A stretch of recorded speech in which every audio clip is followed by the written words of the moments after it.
أيها الإخوة الأفاضل، السلام عليكم ورحمة الله وبركاته. إلهي سبحانه وتعالى صلاة الله نجا أقبله، عبادة الله نجا أقبله، صومك الله نجا أقبله.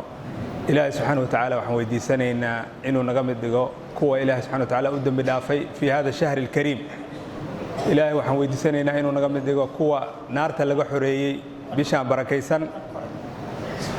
وحن إلهي سبحانه وتعالى كبر ينا إنه naga mid dhigo dhamaanteen dadka Ilaahay uu waafajiyay Laylatul Qadr habeenkaas sharafta badan ee Allah uu ku tilmaamay subhanahu wa ta'ala inay tahay habeen khayr min 1000 shahr, habeen ka khayr badan kun bilood. walaalayaal waxaan ku jirnaa habeenada ugu fadliga badan adduunka. dadka ganacsiga ku jiro iyo qofka bini aadanka sidiisaba waa taqaanaan waxa jiro fursado, waxa jiro xilliyo ay jiraan fursado aan la soo kabi karin ama aan la soo gudi karin ama aan marnaba ku soo mareynin ama ay yar tahay inay ku soo marto. dadka ganacsatada ah markay maqlaan wax noocaas oo kala ah horay bay u soo gataan, waa lagu tartamaa. qofka bini aadanka markuu maqlo wax dayacan ama aan ilaahdee lacag yar lagu helayo ama fursad si fudud lagu helayo, inta badan dareenkiisa oo dhan ayaa soo xaadiro. dadku way isgaarsiiyaan, saaxiibadood bay la socodsiiyaan, ahalkood bay la socodsiiyaan. waxaan ku jirnaa habeenno aad iyo aad u fadli badan. marka walaalayaal waxaa loo baahan yahay habeenada aadka u fadliga badan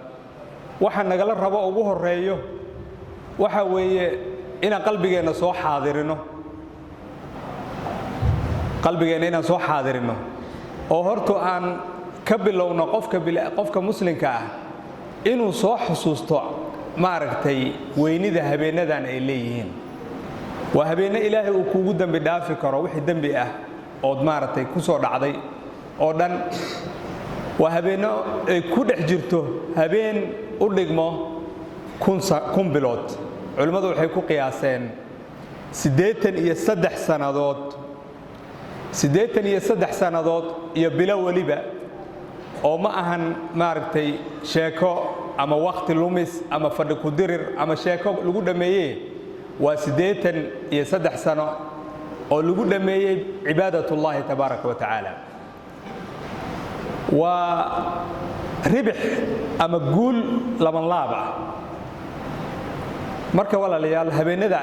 qiimahaas leh ee sida u weyn inay qalbigaana ku weynaato ayaa haboon, inuu qalbigu xaadir ahaado ayaa haboon oo ay kugu taagan tahay sidaad uga faa'iideysan lahayd habeenada waxaan soo dhaafay 3 habeen.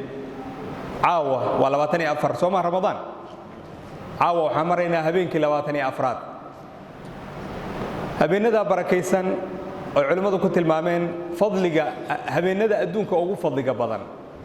maalmaha waxa ugu fadli badan baa la yiri maalmaha 10 Dhulhijja.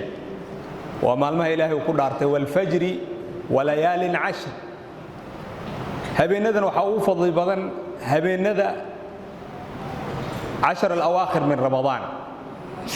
tobanka dambe ee Ramadaan waxa ku dhex jirto habeen la yiraahdo Laylatul Qadr. Laylatul Qadr waa habeen Ilaahay uu sharfay subhanahu wa ta'ala. Allah waa kariim, adoomadiisa ayuu u laban laabaa ajarka oo halka xasana waxa la yiri waxa weeye 10 إلهي أنتو دونون أولا بالله إلى 700 ضعف إلى أي تضوب بقول الله بالله أي الله أولا بالله سبحانه وتعالى أما كسي بدن والله شيء هبينك أنت أولدهم سيدو كلا نبي عليه الصلاة والسلام وحو شيء هبينك إن يكجرت بشهر رمضان أقول هذا وأنا لو سي حددي سنة رب يكجرت أنا لما دهن bisha ramadaan tobanka dambe ku dadaalu yiri nabigu kaleey salaatu wasalaam marka waa naloo sii xadido waa naloo soo dhaweeyay tobankii buu nabigu ka soo dhaweeyay kaleey salaatu wasalaam wuxuu yiri habeenada witirka ahna aad ugu sii dadaala marka hadii aanan lagu oranin markii hore sanadkoo dhan ku dadaal oo leelatul qadri ka raadi haddana bishii ramadaan lagaaga soo dhaweeyay oo lagu yiri bisha ramadaan tobanka dambe ku dadaal waa 10 bari oo kaliya 10 bari waqti yar bay kugu dhaafaysaa hadda waad aragteen oo 3 bari baana dhaafta waxa noo dhiman 6 habeen ama 7 habeen inay noqotana waa la arkaa 6 habeen inay noqotana waa la arkaa inta hore haday ku dhaaftay 7dan habeen ee ku harsan ama 6dan habeen oo ku harsan sidee baan uga faa'iideysanaa leelatul qadri marka walaalayaal see loo amal falaa horta waa goorme waa laga jawaabay oo xadiidka nabiga ka jawaabay tobanka dambe ka raadiyo yiri nabiga kaleey salaatu wasalaam ajirkeeda intee buu leeyahay quraanka ayaa noo sheegay waa laylatun khayrun min 1000 shahrin kun bilood ayay ka khayr badan tahay oo waliba cibaadatullaahi tabaaraka wa tacaala عمرك النبي أمد النبي محمد عليه الصلاة والسلام وعمرك جابا حديث النبي وحوها صلى الله عليه وسلم عمرك أمد إذا وما بين 50 و60 وقل من يتجاوز 70 وكنت يلحذن بقول حيا عمرك أمد النبي محمد عليه الصلاة والسلام وحا آد أير قفك تضباطا دافه تضباطا ووح هدي لا تريا aad u yar umadii naga horeeyay umri fara badan bay lahaayeen ama sanado badan bay umrin jireen ilaahay subhanahu wa ta'ala wuxuu noogu kabay oo noogu bedelay umrigaas gaaban inuu noo dhaxdhigay maalmaha noocaas oo kala ah marka waa habeen u dhigmo 83 sanadood iyo bilo habeenkaas marka waxa naga la rabaa inaan sameeyno waa maxay habeenka walaalayaal waxa ugu weyn oo naftayda naftiina baan dardaarmayo oo maalmaha noo haray ramadaan inaan ka raadina ay tahay amalka ugu weyn oo la sameeyo waxa weeye in qalbiga ilaahay loo jabiyo in qalbiga ilaahay subhanahu wa ta'ala ma aragtay inkisaar isjajabin iyo ma aragtay isbihin iyo inaad qalbigaada uu qalbi xaadir ah oo khaashica oo ilaahay subhanahu wa ta'ala doonayo iyo ridahiisa iyo ilaahay inuu la kulmiyo habeenkaas oo mid ugu weyn oo mar badan na dhaafto waxa laga yaabaa anagoo iska mashquulsan ama wax kale ka fakareyno ama qalbiga uu xaadir ahayn jismiga kaliya uu xaadir yahay inaan salaatul leylka tukanno tahajjudka oo aan tukanno taraawiixda oo inta baan dhamayno qofkina qalbigiisa uu xaadir ahayn marka walaalayaal qodobka amalka ugu weyn ee la sameeyo laylatul qadri ama 10 al-awaakhir min ramadaan wa hudurun niyya inma al-a'malu bin-niyyat a'maashu ilaahi subhanahu wa ta'ala amalka waxyaabaha laban laabo ajirkiisa waxa kamid ah qalbiga inuu xaadir yahay laba salaad bay tukadeen laakiin mid baa si ajir badan waa laba nin oo muslimiin ah ama laba gabdhood oo muslimaad ah oo safka ku wada tukado dhinaca isku hayay 4 ragcadood bay tukadeen laakiin mid baa si ajir badan maxay yeelay qalbigiisa xaadir aha maxay yeelay salaadu khaashic ku aha qalbiga inaan soo xaadirino Allah inaan weydiisano subhanahu wa ta'ala qodobka labaad waxa weeye inaan Allah weydiisano subhanahu wa ta'ala inuu noo dambi dhaafo inuu ni'amka iyo barakaadka ilaahay uu dhaxdhigay bisha ramadaan inuu ilaahayna waafajiyo habeenkaas qiimaha badanna inuu ilaahay ku waafajiyo subhanahu wa ta'ala Allahumma waffiqna laylatal qadr ilaahuna waafaji fadliga laylatul qadr kuwi uu istaago oo ilaahay uu ka aqbalana ilaahu naga dhig qabuulka marka walaalayaal inuu ilaahay qabuulka uu ku siiyo ayaa wax weyn ah salafus salih ridwanullahi alayhim waxay ka nadaamoon jireen ama ay ka murgi jireen markay amalka falaan camalka ma laga aqbalay ayay ka sii murugoon jireen waa calaamaadka qofka mu'minka lagu yaqaano ilaahay subxaanahu wa tacaala camalkan ma ka aqbalay inuu ka murgo laakiin qofka caasiga ah ama muqassirka ah ee gaabiska ku jiro wuxuu leeyahay aniga maxaa iga maqan shantayda salaadood waan tukadaa maxaa kaloo iga maqan maxaa iga dhiman qofka mu'minkaana camalkii saalix ahaa isagoo badinayo oo sunnooyinka raacinayo ayuu haddana wuxuu ka fekeraa allah ma ka aqbalay subxaanahu wa tacaala allah naga dhiga kuwa ilaahay ka aqbalay marka walaalayaal camalka ugu weyn oon samayno waxa weeye inaan soo xaadirino niyada iyo inaan allah weydiisano subxaanahu wa tacaala inuu na aqbalo allahuma ijcalna min almaqbuuliin inuu qofku ku celceliyo oo sujuudda allah uu ku weydiisto subxaanahu wa tacaala qalbiga sida lagu soo xaadiriyo waxaa ka mid ah sida hadda mawcidadan aan naftayda naftiina u dardaarmayo inuu qofku mawcido dhagaysto oo muxaadaraadka uuna ka kicin muxaadaraadka walaalayaal arrintooda arrin sahlan ma aha waan fududaysanaa waxaa laga yaabaa inuu qofku iska kaco oo meel fadhi ku dirar iska sii fadhiisto culimmadu waxay ku tilmaamaan muxaadarada waa soofaha birta lagu sufeeyo oo kale midii wax goyn la ayay gabadhu bir baysa ugu sifaynaysaa ama dhagax baa lagu soofeynaya markaasay wax u jaraysaa si walba qofku caalim u yahay xadiidka nabiga calayhi salaatu wasalaam iyo aayadda allah qowlka allah subxaanahu wa tacaala markii loo sheego kaannamaa weligii inuu maqal buu noqonayaa waa xusuusin mar walba ah marka waxaa qalbiga inaad soo xaadirso oo arrintan say u weyn tahay aad dareentid ka mid ah inaad muxaadaro dhegaysatid inuu qofku u qasdiyo internetkan gacanta noogu jiro saacad walbo muxaadaro inaad ka soo dhegaysatid inaad muxaadaro ka soo degsatid salafka ridwaanullaahi calayhim waxay ku dadaali jireen inuu ramadaan soo galo iyagoo qalbigooda uu xaadir yahay walidaalik waxaa laga soo wariyaa salafka ummaddan salafkeeda waxaa weeye saxaabadii iyo taabiciintii iyo atbaacu taabiciintii iyo dadkii ka agdhowaa xilligii ilaahay uu soo dejiyey dikrigan ama qur'aankan cadiimka markuu ilaahay soo dejiyey oo nebi maxamed u waxyooday jiilkii la noolaa ee saxaabada nebiga ahaa calayhi salaatu wasalaam iyo jiilkii saxaabada nebiga aragtay la kulantay iyo jiilkii la kulmay raggii saxaabadaas arkay waxaa laga soo wariyaa inay bisha ramadaan ku dadaali jireen ayagoo qalbigooda soo xaadiriyey inay soo galaan bisha ramadaan waxay ku tilmaami jireen qaar waxaa laga soo wariyaa 6 bilood inay u sii diyaargaroobi jireen ramadaan qaar waxaa laga soo wariyaa bisha rajab inay ka soo bilaabi jireen oo ay ku tilmaami jireen bisha rajab waa bishii beerashada oo dhulka la beeranayay oo abuurka lagu ridayay dhulka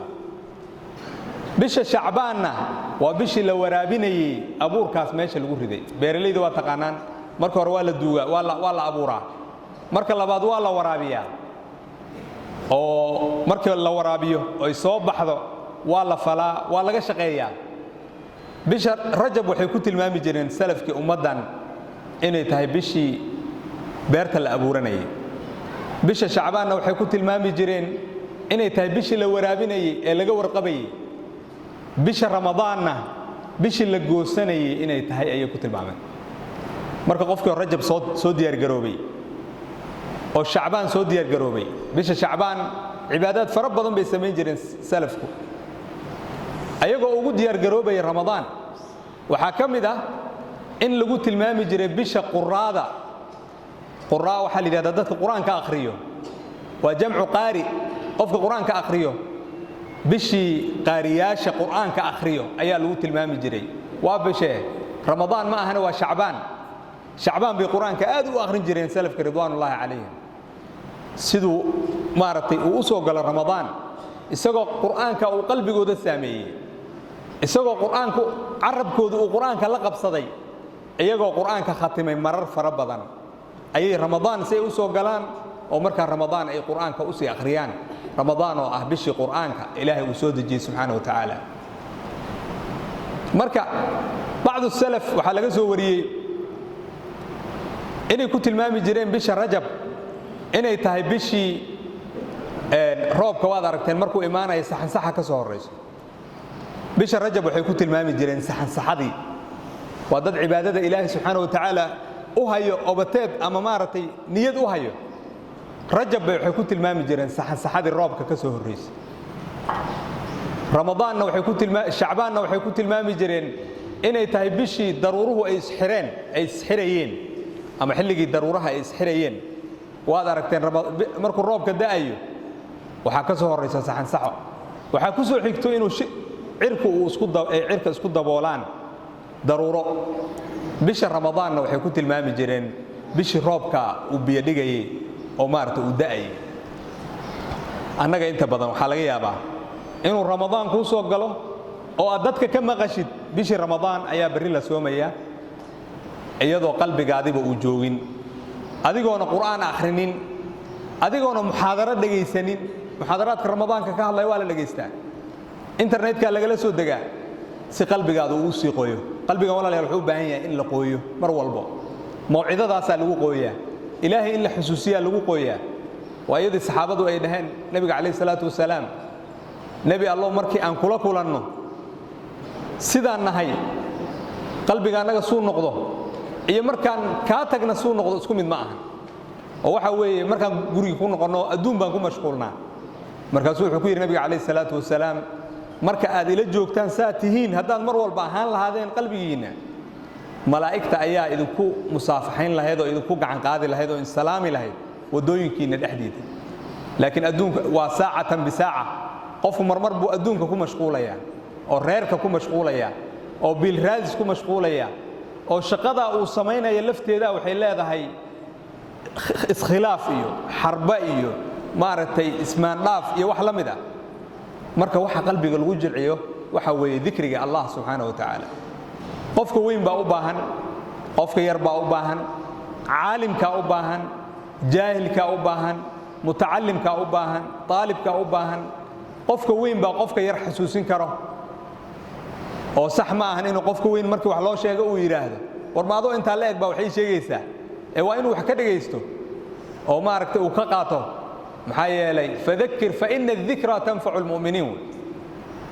marka salafku waxay qalbigooda u sii jilcin jireen bisha ramadaan هذا وحن مرينا بشي رمضان طبعاً كأوجود دمبي ليلة القدر باكون جرتون ليلة القدر وحي أوبا هنتهي قلبي قيان أي أوبا هنتهي قلبي قيان وإلهي سبحانه وتعالى سوقا بلي إلهي قلبي قاسو ضالع على إن الله لا ينظر إلى صوركم ولا إلى أجسامكم ولكن ينظر إلى قلوبكم أو كما قال صلى الله عليه وسلم إلهي قلبي قاسو ضالع ذا قلبي حاضرة قلبي ججبا قلبي إلهي سبحانه وتعالى متواضع أو إلهي اسكو ججبنا يا سبحانه وتعالى قلبي الرغبة كجرته ودونس كجرته قلبي محبة كجرته يا جعيل oo ka xun inay ramadaan 7 bari ama 6 bari ka dhiman tahay oo uu dhaafayo oo ramadaan uu ku tagayo sida uu ku tagayo qalbi raadinayo bishii barakaysneed ee laylatul qadr ay ku jirtay fadligeeda inayna dhaafin waxa kamid ah walaalayaal acmaasha mubaaraga ah ee looga baahan yahay qofka fi hadii al-10 al-awaakhir qiraa'atu al-qur'aan al-kariim quraanka inuu akhriyo quraanka markuu ilaahay subhanahu wa ta'ala aayadihi lagu farad yeelay ramadaanka uu ka sheekeeyay wuxuu ku xijiyay xusuusinayo bishan bishi quraanka inay tahay aayada ku xigta waxa weeye shahru ramadaan alladhi unzila fihi alquran bishi ramadaan ee allah uu quraanka soo dejiyay marka quraanka illa akhriyo sida nabiga kaleey salaatu wasalaam kamid ah dhaqankiisa inuu bisha ramadaanka quraanka uu akhriyo sida saxaabada iyo salafka kamid ahayd sunankoodii iyo maartay dhaqankoodii waxa kamid ahayd بعض السلف waxa laga soo guuriyaa quraanka inay ku khatimi jireen layla yawman waahid kullu maalin walba oo ramadaan kamid ah hal khatma inay sameyn jireen quraanka khatimi jireen qaar waxa laga soo wariyaa inay 3 bari ku khatimi jireen qaar waxa laga soo wariyaa inay 7 ku khatimi jireen وهكذا bishan walaalayaal waxay quraanka la leedahay xiriir khaas ah وبش إلهي قرآنك وسود جي إلهي فرضيالك رمضان مركو كور رمي قرآنك إلا أخري أيون حسوسي سبحانه وتعالى مركا إن قرآنك أخرتي سلا بضيو إلا الله من لابه بشان وبالقرآن وحاكو دليله قرآنك أيا آد مغليسا وهذا ركتين وتراويح ذا أيا قرآنك الله سبحانه وتعالى كرك هذا الغرب مينيا تهجدك أيا هذا نسيدو كلاته قرآن بدن دوش هذا الغرب مينيا قرآنك سلكت هذا كل عيو وعبادة والنور والله سبحانه وتعالى وقلبك قفك وكفر أيوه إيمانك سنة كرو قاضي قفك حفظك سا كرو وسو كعيو وقرآنك دقيسك سا كم ذا ما ركتي سيد قرآنك اللي حفظيه أما سيد قرآنك مراجعتي سلوح وجيه مركب ولا ليال قرآنك إلا آخريه وقت فرب بدن وما باهنا أنت بدن سيدان أو بدن هاي قرآنك إلا آخريه مركب لقى شيء وعيكوت على جلان إنه هلا وقتي وقرآنك آخريه إنه هلا وقتي وصدح جزء كبحي كرايو مثلا هدات هذا وحنا آخرنا يا صدح جزء هدات كنت لقاش صدح ذا جزء إن هذا شو وقتي أتكو آخرسيد وهلي ميس هسوقن لكن محل الربع سقر شيء سن أو هذا سجك على فضو ضيسو إن هذا مثال لقى بهاي من علماء كم ذا حكومة ثلي وكنت وعير وكنت هل بعد هدان وكون كوقا هذا كورما طبعا حبوا أكون هدان هل بعد كوقا هذا كورما ما حد عايو ويسكت جبا ينسوما أقول هذا إن قادان ربي إن أكون انتفاع سدان ربي وحكى لنا كم صمين من بربرنين محن سمي هل بعد ما نسكول الهدي هل كبعد نسكول الهدي بربرنيسو وحلم ده قف كدونيو إنه هلا صدح ساعات صدح جزء كو آخريو أما وقت أصو هراء بنانك ويا صدح ذا جزء القرآن كا ولي هلي مايو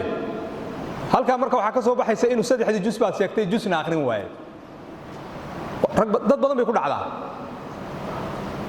أو رمضان كمركب بالله بنا يقرشي سوء أها أو يران القرآن كانوا صدح مرة مايو سألوا حل يا مر حل ما لا ها حل بلا ذا حل كذا وحوي إن أتكلم فضوض يس القرآن كذا خنيست صلاة هو عشان صلاتات صلاة والبمركة تكتهدا مصحف كسوق قادته أو أفر بال هذا خريست أفر لقول فتشان وامقة ولا باتن سما هل كجزء القرآن كولا بات وامقة بال وامقة بوك مقة بوكوي ولا باتن بوك سما وطوام بال والبحوك كوبية لببوك سكودر ولا باتن بوك لباتن كي بوك ساسات كل ما يصير قرآن كنا هالمربات ختمتي هذا كتاب كسوق هذا صلاة والبمركة تكتيد ما أردت كود داشيد إن هذا كعين هذا أفر بال أنا آخر أفر بوك هل كبوك قرآن كا وحلو آخرين كرا هل دقيقة وأمرك أدلو تجويدي أما سي قرآن وتجويد سن لو آخرين وحوجا يرد الدجين كجرته لكن أحكامتنا لا إلالنا وما قد غير نقطة مرك أفر دقيقة سما صلاة والبكدب أفر دقيقة كلية نقطة اسكودر هل جزء القرآن هل كان صباح أفر دقيقة قفك أفر كلا كدره ما غمر بقرآن كده ماينيا لبا مربوطة ماينيا قفك لبيه 8 دقيقة صلاة والبكدب إن أخريه لبيه 8 صفحة ضوء القرآن صدح مر بقرآن كده ماينيا marka walaalayaal waxa kamid waxa jira waqtiyo fara badan oo naga dayacmo waxa kamid ah markii la afuro oo afurka afka laga qaado inta badan waxa ku jiro ilaa ay salaada laga aqimo 40 daqiiqo ama 30 daqiiqo inta badan way ka luntaa dadka 90% ka badan meen ahayn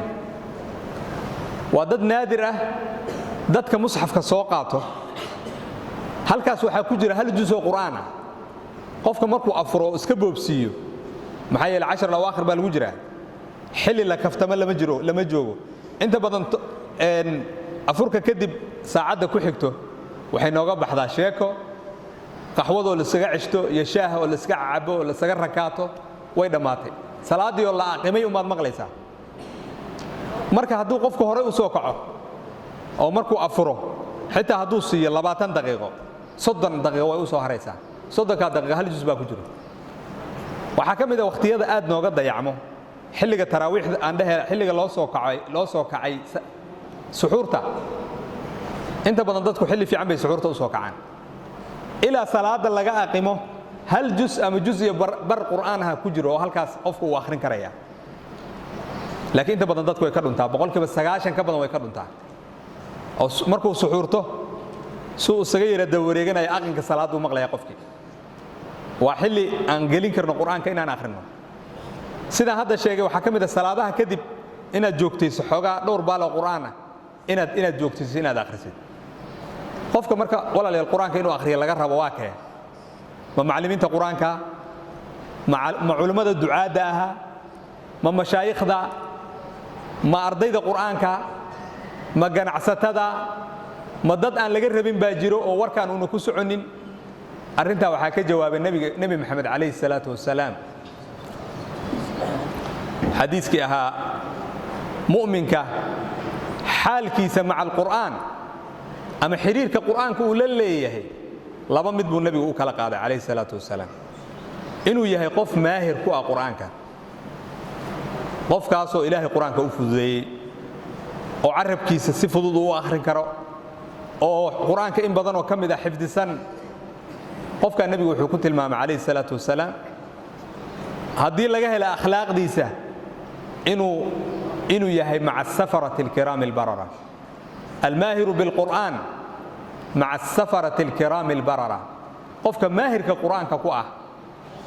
qof maahir qur'aanka ku ah oo qur'aanka aanan ku wardiyin oo akhrinin ma jiro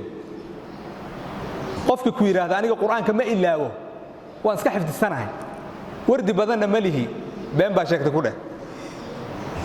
maxaa u daliila xadiiska nabi maxamed kaleey salaatu wasalaam oo ku sheegay inuu qur'aanku uu fakado oo uu ka fakasho badan yahay geela haddii qofka qur'aanka uu hayana oo qur'aanka uu muraajaceeyana uu haynaya haddii kalena way ka fakanaysaa qof qur'aanku uu saaxiib gooni ah leeyahay ma jiro oo qur'aanka ma ilaawo dad baa waxay dhahaan waxay ku faanaan anigu qur'aanka ma ilaawaba haddaan sanadka xitaa hal mar khatimin qofkaas sax ma aha warkaas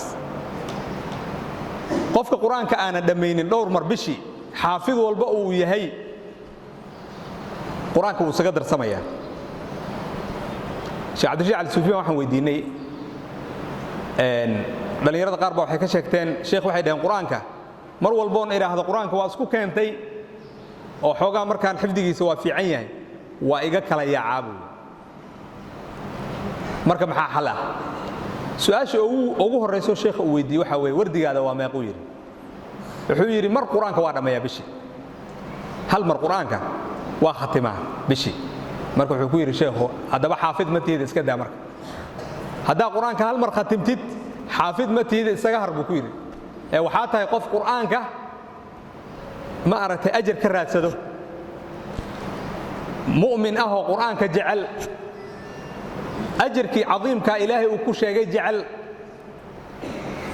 bacda fajarka dad badan oo qur'aanka aan xifdisaneen oo waxa jira laakiin kitaabka si fiican oo akhrin yaqaano oo hal juz akhristo Soomaa dadkaas ka mid tahay buu yiri laakiin xaafid qur'aan ma noqon kartid buu yiri adoo qur'aanka hal mar dhameeyna bish waxaad u baahan tahay qur'aanka inaad 3 mar dhamayso oo yaraan sa xaafid qur'aan u noqoto oo fariin ku socota macallimiinta qur'aanka iyo dadka qur'aanka xifdisan sheekhu wuxuu yiri 3 mar hadayna bishi aynan isha ayna ku dhicin mushafka safxad walbo kamid ah hadayna 3 mar ishaada ku dhicin xaafid qur'aan ma tiid waa laga yaabaa inaad inta badan akhrin karto qur'aanka laakiin samigaad madaxa isku gelinaysaa meelo badan baad khaldaysaa shakigaada badanayo istaagaagaada badanayo marka su'aashii ahayd waxaan ka jawaabayay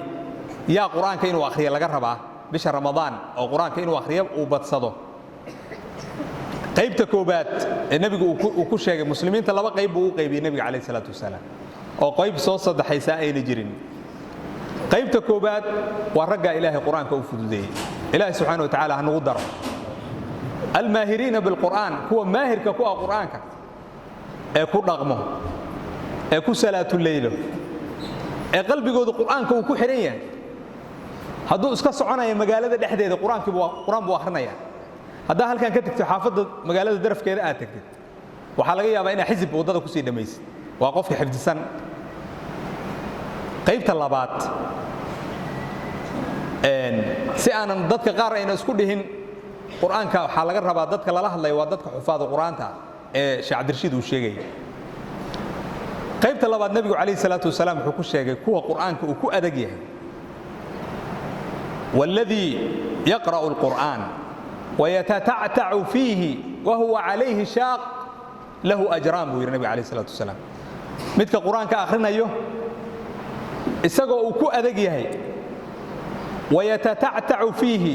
oo kaga gaasiinayo tata'tu'a waxa weeye qofka markuu kicinayo sayaqulu sufahaa hal u akhrinayo iyo qofka sida uu dulmaray ilaahay u fududeeyay isku mid ma qofkaas quraanka ka siinayo ee ku rafaadsan ama yaraantiisa inuu soo baranay han noqoto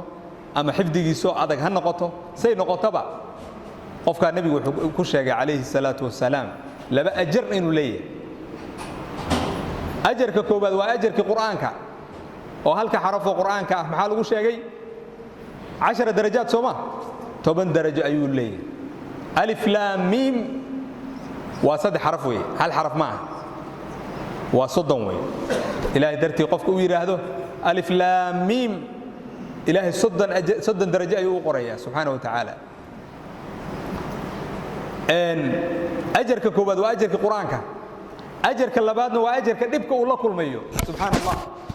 إلهي سبحانه وتعالى ديق سيوديني سبب الفيرية ولا ليال إلهي هو كريم سبحانه وتعالى صفات مقعيدي سو حكم ده الكريم سوما قفكاس دبك ومريو أيو إلهي أجرك قصينا يا تاني مركا ولا ليال وفرين دتك قرآن كان ضمينين أما قرآن كان حفظين أما آخر سكسوكو أدقي هاي وإن يكون العليان أنت إلهي وكبري سبحانه وتعالى جزء عمك لي هدو إلهي كبري كوع العلي وحلقي يابا أو بدن إنه جيرو قف قرآن كي يقان جزء عمي كليه كي يقان أو كوع العلي نيو أو كفض بدن مد قرآن كحفظ سن أو دمي أو كرك كشو بكريه محايا الإله قلبي وضع عنا يا سبحانه وتعالى هل كجسو إلهي وكابري الله أكبر تكليه هداك تقانو كوع العلي انتاس أو آخري أعماش اللو باهية ولا ليال في هذا الشهر الكريم طبعا كان دنب بريها النور لمن إن المر عصب أن كسي ددالنو وحكم ذا دعاء ولا ليال إلهي وحكسو وريي آيات الدعاء أو حيل دير آياتها القرآن كدعاء كشكي آياتها أو حل دير آياتها كمدة وحكوسو أروري الله سبحانه وتعالى آياتها رمضان كميش اللغو الرمي آياتها أفراد وي يا أيها الذين آمنوا كتب عليكم الصيام دولك إلهي الرمييو صيام بالدو كفر ديالي وحال حسوسي هدنا بش قرآن كإنه تاي بشن هدنا وحال حسوسي بش الدعاء إنه تاي وإذا سألك عبادي عني فإني قريب هذا أضومضيدو إكاويديان نبي محمد وحاتر هذا الله وقريب سبحانه وتعالى أجيب دعوة الداعي إذا دعان وحان كجوابا متك وحويدي سنيو مركو وحويديستو أجيب دعوة الداعي إذا دعان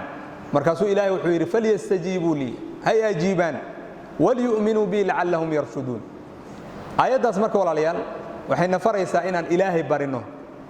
وحلقة قادنا يا إن لبضي الدعاء في شهر رمضان علماء حيري هذا القرآن كحكوس أرورت إن بدن وإذا سألك عبادي وإذا سألك أو يسألونك وحاسك ويدينا يا النبي محمد فقل وحاتكتر هذا صداس يسألونك عن الأهلة قل هي مواقيت للناس والحج يسألونك عن الشهر الحرام قتال فيه قل قتال فيه كبير nebi maxamedow hadday waxaa ku weydiiyaan waxaas ku dheh baa lagu leeyahay nebi maxamed calayhi salaatu wasalaam. laakiin culimmadu waxay dhaheen aayaddan ducada ka sheekaynayso allah markuu yidhi subxaanahu wa tacaala waidaa sa'alaka cibaadii cannii, hadday addoommadayda ku weydiiyaan ilaahay seen u barinaa, fainii qariibun buu yidhi ilaahay subxana wa tacaala, waxaad ku dhahdaa qariib baan ahay laguma odhan, fainii qariibun buu yidhi allah asagaa ka jawaabay subxaana wa tacaala. nebiga uma xil saarin inuu ku yidhaahdo, wuxuu ku yidhi fainii qariib, waan u dhowahay qofka wax baryay. fursadda marka walaalayaal ugu fiican ee ilaahay la baryo waxaa ka mid a bishan barakaysan tobankan dambe ee hadda aan ku jirna faadilka in ilaahay aad barida subxaana wa tacaala. wax ilaahay laga baryo waxaa ugu weyn jannatu lfirdows alaclaa, siduu nebigu yidhi calayhi salaatu wasalaam, idaa sa'altum allah aljanna fas'aluu alfirdows alaclaa. ilaahay haddaa aad jannada weydiisataan waxaad weydiisataan alfirdows alaclaa. ilaahay inuu kaa raali noqdo, ilaahay inuu khaatumada kuu suubiyo, dhibka ku haysto ee adduunka la xiriira inaad allah u barida subxaana wa tacaala. ilaah waxaan weydiisanaynaa inta murugada ay hayso inuu murugada ka qaado. ilaahu inta murugada haysa murugada ka qaad. ilaahayow waxa murjinaya qof walba oo mu'min ah, gaar ahaan inta masjidkan galabteeda ku jirto, ilaahu wixii murjinaya murugadaas ka qaad. ilaahayow waxaan ku weydiisanaynaa inaad murugadiisa aad farax ugu bedeshid. ilaahay waxaan ku weydiisanaynaa inta xanuunsan ee bugto, inta masjidkan ku nool ama ku jirto ee dad ay ka xanuunsanayaan ama ayaga xanuunsanayaan, ilaahay inuu ka qaado maradkaas. ilaahu maradkaa ka qaad. ilaahu shifaa caajila ugu bedel. ilaahayow shifaa caajila ugu bedel.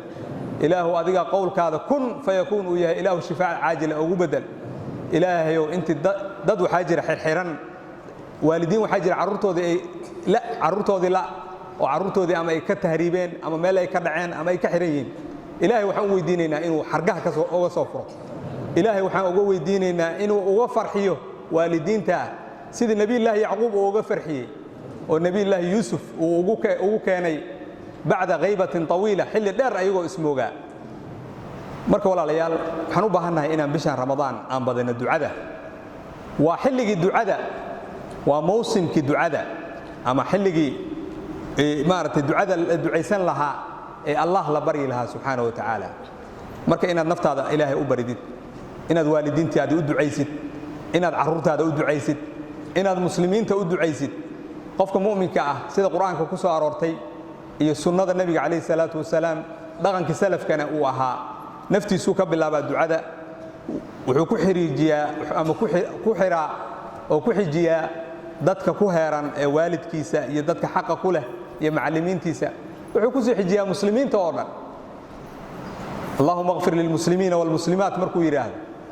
malaa'igta ayaa asagana u ducaynayso. marka inaan mawsimkan waa mawsim duco, inaan ducada badinno. camalka kale ee faadilka ah ee aad iyo aadka muhiimka u ah ee xilligiisi aan joogno waxaa weeye walaalayaal assalaa. salaada faradka in lagu dadaalo oo tahajjudka waxyaabaha maaragtay khaladaadka dhaco waxaa ka mid ah in qofku uu tahajjudka u kaco ama uu taraawiixda tukado, salaada fajarkana uunan maaragtay soo xaadirin oo masaajidka una imaan. salaada tahajjudka ah bisha ramadaan oo dhan haddaad u taagnaatid, hal salaad ood ka tagtay ama salaad duhur ha noqoto ama casar ha noqoto ayaa ka daran. ilaahay subxaana wa tacaala wax lagu caabudo waxa ugu weyn wuxuu ilaahay kugu farad yeelay. nawaafishana waa ilaahay baa loogu dhowaadaayo waa maaragtay ilaa uu heer uu gaaro addoonka markuu badsado sunnooyinka inuu allah uu jeclaado addoonkaas, oo addoonka maxamed cali ah ama hebel ah ama heblaaye hebel ah, inuu allah subxaana wa tacaala uu jeclaado, heerkaa inuu gaaro. marka walaalayaal in lagu dadaalo salaadaha faradka ah, in lagu dadaalo salaada taraawiixda. salaada taraawiixda waxaa lagu tukadaa meeqaad ku tukataan? hal juz sooma? hal juz waxaa lagu tukadaa hal saac, meelahaasaa salaada taraawiixda loo istaagnaadaa. waxaa laga yaabaa shaytaanku inuu kuu qurxiyo inay tahay wax adag wax adag inay tahay inuu ku tusiyo oo ka caajistid marka nafta dagaal badan bay u baahan tahay walaalayaal salafka waxa laga soo guuriyay inay dhihi jireen waxaan la dagaalamo oo aan daaweeyo waxa iigu dhib badan naftayda ayay ahayd mar way iga fakanaysaa mar waan soo qabanayaa waa calaamadaha qofka mu'minka lagu garto way in nafta uu la xarbiyo waa nafs lawaama waa nafs ka fakanayso oo ka baxsanayso oo mar uu soo qabanayo oo uu la dagaalamayo cibaadada hadduu sida ugu hakiyo oo ugu cadaadiyana marka dambe way la qabsanaysaa biidin illaahi tacaala salaada taraawiixda in lagu dadaalo in la tukado waxa laga yaabaa markuu imaamka istaago inuu qofku uu is yiraahdo iska baxo gurigaada iska aad hadhowta iska tukan doontahay inta badan waad aragteeno inaadba tukanin baa laga yaabaaba oo wax kale iyo mashquulo kale intay ka dhex galaan aad iska seexatay adoona tukan waxa kamid ah in qofku uu ku dadaalo inuu la dhameystirto imaamka inuu la dhameystirto oo 8 ragcadood markuu tukado uuna iska bixina uu witirkana sugo waa tabcan haduunan xanuun haynin ama haduunan wax dhib ah uu ku cararaynin marka oo hawl sugayso oo adagoo si kale uu waayo oo emergency uu ku ordeynin 3 ragcadoodna inuu la xaadiro fadli gooniyaha ku soo arooray oo nabigu wuxuu sheegay kaleey salaatu wasalaam fi hadith sahih in qofkii la sabro imaamka ilaa uu ka salaamo naqsado oo salaada uu ka dhameeyo in Allah uu qorayo habeen inuu istaagay ama qiyaamu layla habeenkaas oo dhan qof qiyaamu layl u taagnaa ayaa lagu qorayaa marka in la dhameystirto 3 ragcadood halka jus wax badan ma ahan ka waxaan rabaa inaan iraado waxa weeye hamigiisa ayay wax walba ku xiran yihiin hadaa iska dhaadhicisid hal jus inaad tukan karin laba maqra adoo gaarin baa daalaysaa laakiin hadaad ku tala gashid inaad 3 jus iyo ka badan ba aad istaagnaan kartid waad istaagnaanaysaa waxa la ogaaday qofka bil aadanka waa wuxuu go'aansado hadaan go'aansado galabta inaan 3 jus akhriyo ugu yaraan jus iyo bar waan ka tuuri soo saas ma laakiin hadaan is iraahdo ka waran xisib akhri laba maqraan akhrin inta badan hoos baad u soo dhici marka waxa la yiraahdaa mar walba meel sara la qabsadaa si meel u dhow aad u heshid hal jus in lagu tukado wax badan ma aha mar waxa dhacday inaan laba nin oo saaxiiba intay meel isla istaagaan waa istaagogo maqaayad lama fadhiyo hal saac ay wada taagnaadaan ma dhacdo mise ma dhacdo hal saac inay taagnaadaan oo markaas ay kala tagaan marka taa lama dareemayo waa wax iska caadi ah ninba waxa laga soo wariyay meel fadhi ku dir uu aadi jiray marka niman xer uu sii maray oo kitaab akhrisanayo fadhi ku dirkiisa uu aaday waa subaxii 2 saac 3 saac fadhi ku dirkii buu joogay waa qadeeyay waa ku noqday fadhi ku dirkii buu sii waday waa la iska sheekaysanaa kulba shaac cusub baa la dalbanaya casarkii baa la gaaray waa loo soo tukaday waa lagu noqday maghribkii baa la tukaday markaas soo gadoomay wuxuu arkay nimankii meesha fadhiyay oo wali kitaabkii akhrinayo meesha fadhiyo markaas mid kale oo wuxuu yiri nimankan sabir badana saaka salaadii markaan halkan marayay halkaas kitaab la fadhiyay marka isaga ismuuna weydiinin war asagu sabir badana saaka markuu halkan marayay ilaa ay xilliga uu soo hoyanay inta uu hadlayay wax macna ah oo ku hadlayay oo ku fadhiyay oo ku maqnaana ma jiro marka kuwan cibaadada ku jiro la yaabo wuxuu nimankan sabir badana ilaa ay saaka halkaas kitaab la fadhiyaan marka walaalayaal go'aanka inaan kor u yara qaadno 3 jus hadii lagu tukanayo inaad ku tukanaysa hadaa go'aansato waa tukan kartaa hal jus inaad tukan kartaa hadaad go'aansato waa tukan kartaa laakiin hadaa istiraadid xisib bal oo hal jus wax fara badan weeye hal jus dhan ma taagnaan kartid bal afarta hore la tuko waxaad arkaysaa mid labada marka labada ugu horeysa la marayaba adoo lagu hisaas dhahayo kolba lug dhigayo kolba dhinac u istaagayo waxaas inta badan waa shaytaan marka walaalayaal waxaan risaalada ama fariinta aan ka soo wato waxa weeye 7 bari baa noo dhimanay 7da bari qiyaamka inaan la fududaysan culayska iyo shaytaanka uu nasaarayo iyo lugahan xanuunayo oo ma garatay haddii meel la istaagan yahayna caadi iska ah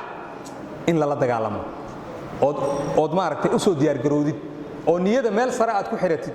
haddaad meel sare ku xiratid inaad la dhammaysanaysa haddaad ku xiratid waad la dhammaysan waa hubaal inaad ka yar aad tukan karto hal jus uu badan yahay ma hal jus oo dhan baan taagnaan karaa wallahi ma taagnaan karaa aniga 3 maqra baan la tukan ama 4 maqra la tukan waa isaga tegi haddaad dhahday marka horeba marka in badan oo ka mid ah waxyaabaha aan samayno oo qalbiga ayay ku xiran yihiin waxa loo baahan yahay marka walaalayaal naftayda iyo naftiina baan u dardaarmayaa toddobadaas bari ee bisha Ramadaan ka dhiman salaadaha qiyaamka ee la tukanayo ee tahajjudka leh ee taraawiixda leh ee sunanka guriga lagu tukada leh inaan ku dadaalno salaadaas la tukanayo waxa ka mid ah masaajidda Ilaahay in lagu tukado waa meel raxmadda Ilaahay ka dhowdahay oo barakaadka Ilaahay uu ka dhow yahay mu'miniinta ducaysanaysaad ka qayb galaysaa imaamka quraanka akhrinaya hurdada xitaa ka qaadayo oo aad la soconaysaa marka in lagu dadaalo quraanka dhagtaada ku dhacaya laftiisu waa cilmi kale iyo khushuuc kale ayaa ka kordhayo marka inaan ku dadaalno bishaas barakaysan toddobada bari oo nooga dhiman inaan maalgashano maalgashiga adduunka aad baan u fahnaa dhamaantayo laakiin midkan waa maalgashi aakhirana mid fog ma ahan inta badan yawm al-qiyaamah markii la dhaho intaanada badan waad garanaysaano wax fog bay kula noqonaysaa wax fogna ma aha oo wax dhow qofka hebel aha aaway shil buu ku dhintay qofka hebel hadda iga dhaqay wadnaha istaagay خلاص aakhiradiisu waa bilaabatay qiyaamadiisu waa bilaabatay ramadaan kan haduu na dhaafo laalayaal ramadaanka ku xiga inaan gaarin Allahu a'lam rag badan iyo dad badan oo ahlkeen oo walaalaheen oo nala soomay ayaana hadda nooleen oo nala soomay marka inaan ka faa'iideysano inaan Ilaahay barino inuu Ilaahay noo dambi dhaafo inuu Ilaahay subhanahu wa ta'ala habeenka barakaysan uu nawaafajiyo qalbigoo la soo xaadiriyo ducado la badiyo inaan aad iyo aad ugu dadaalno ayaan naftayda naftiina u dardaarmaya Ilaahay subhanahu wa ta'ala waxaan weydiisanaynaa inuu naga aqbalo amalka saalixa salaadeena Allah aqbalo soonkeena Allah aqbalo qiyaamka iyo salaada iyo tahajjudka aan tukanayna Allah naga aqbalo إلهي ولا حول ولا قوة إلا بك إلهي وعمل كان لا إيمان إله نجا أقبل إله نجا أقبل إلهي ونجا أقبل اللهم تقبل منا اللهم تقبل منا اللهم تقبل منا إله نجا أقبل إله نجا أقبل إله حنكوي دي سننا في مقامنا هذا مقام كان عفدنا إن نود بدافتنا ما أنت إله نود بداف إله نود بداف إله نود بداف إله دتك مرجيس مرجدو فرح إله وجو بدل إله دتك مرجيس مرجدو فرح إله وجو بدل إلهي والدين تكل بن عرورته دين تربيان إله ربي أفضله إله وكو قرب قل إلهي وهنوني عرورته والدين بدنا واحد تعرورته كل بن إلهي وحوي ديننا إنه عرورته هنونيه إنه إلهي كو قرب قل إنه إلهي سبحانه وتعالى السجع ودي سيء حول كيسة أيها وحلوه هنونياه حب يددال أنا نقص منكم هنوني كرني إنه إلهي عرورته له هنونيه غيرها إنه إلهي نوتوسيه إلهي سبحانه وتعالى دم بجاني دم والد كان إنه ضعف إله دم بجاني دم والد كان ضعف إله والدين تدمته إله نحرسه إله والدين تاني تدمته ونحرسه إله قبر روضة من رياض الجنة بيرها جنة كم إذا إله خلق إلهي ودعاء نداس وأقبل إلهي قبر روضة من رياض الجنة كدك إلهي والدين تاني أنت النور قدام داف إلهي وأنت جرن عافي إلهي وأنت جرن عافي إلهي وحنكوي دي سنين دتك جرن وحنوصن إن العافس إلهي وعافي أنت جرن إلهي وعافي أنت جرن إلهي وأنت علمه ذا كم غيهين أما دتك ذا كم غيهين إلهي سو سهل إلهي بعد ذا مقر إلهي سو سهل إلهي وحنكوي دي سنين في مقامنا هذا حسن الخاتمة إلى إنا نسيسد إلهي حسن الخاتمة إنا نسيسد ونكوي دي سنين إلهي حسن الخاتمة هنسيه إلهي حسن الخاتمة هنسيه سبحان ربك رب العزة عما يصفون وسلام على المرسلين والحمد لله رب العالمين وصلى اللهم على سيدنا محمد وجزاكم الله خيرا.